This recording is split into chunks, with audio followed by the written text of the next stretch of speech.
This morning, we are taking a closer look at the 2023 Oklahoma Youth Risk Behavior Survey. It looks into violence, drug, alcohol use, sexual behaviors as well, among other things in terms of our youth. And to help us break it down, Thad Burke is child and adolescent health epidemiologist with Maternal and Child Health Service. He is in studio with us from OSDH. Thad, thank you so much for being here this morning. Thank you for having me, Cameron. Yeah, this is important stuff. You know, you do this survey from 2023. Break it down for me. What kind of questions are on the survey and what are some of the trends? What are some of the findings from it? So this is one of the only surveys in Oklahoma that asks youth directly about behaviors they're engaging in or experiences that they have. So we're seeing some good things going on. So cigarette smoking is down to an almost all-time low at 4.3% in Oklahoma. Also, the percentage of students who drive a vehicle after drinking alcohol is down, as well as students who drove or rode with a driver who had been drinking alcohol is down. That's great. I mean, that's great things to hear. You mentioned cigarette smoking, and we know for a lot of parents, vaping has become the big one that a lot of people are concerned about, maybe trading the cigarettes in for vaping. And I know it's top of mind for parents. What is the trend showing right now in terms of vaping here in the state? Right. So like we said, cigarette use is down, which is good. However, since we've been asking the question for vaping and since 2015, it's been about the same. About 1 in 5 students are vaping. So that's similar to what levels were for cigarette smoking in 2011. So improvement in one area, but we still need to address vaping. Yeah, and for parents who have a young one, what is the thing to be watching out for? Obviously, have that conversation with your teenager, but what advice might you share for parents in terms of when it comes to vaping? Just to understand that it's not any healthier than cigarette smoking, so don't view it as a healthier alternative. Certainly reach out to your healthcare provider to address these issues with you, because higher levels of nicotine in these vaping products can affect brain development, cognitive development, their attention span, memory, a bunch of health issues. So always reach out to a healthcare provider and treat it just as seriously as cigarette smoking. Let's talk about some of the other things that were in this survey.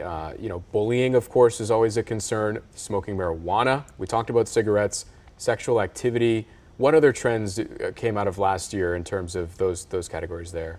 So mentioned sexual activity. That's another behavior that has improved over time. So the percentage of students who have ever had sex in their life or who were currently sexually active, those have decreased since 2003 to this moment in 2023.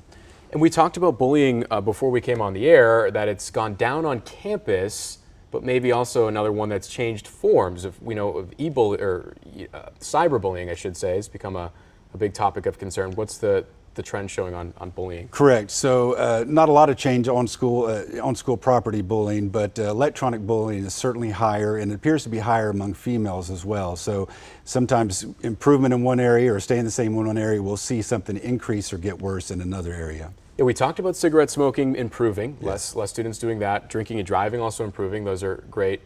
What are some of those categories that still need work at this point? We haven't talked about mental health. I know that's another big one. What are some of the things that you'd like to see get better? So mental health, we ask a question, we call it our depression question. So it asks the students, have you ever felt so sad or hopeless almost every day for 2 weeks or more in a row that you stopped doing usual activities? So it's similar to a clinical definition of depression. We saw that get worse from 2021 to 2023, as well as suicidal ideation. So all those variables, depression and suicide ideation, have gotten worse since 2015. Almost every cycle has increased.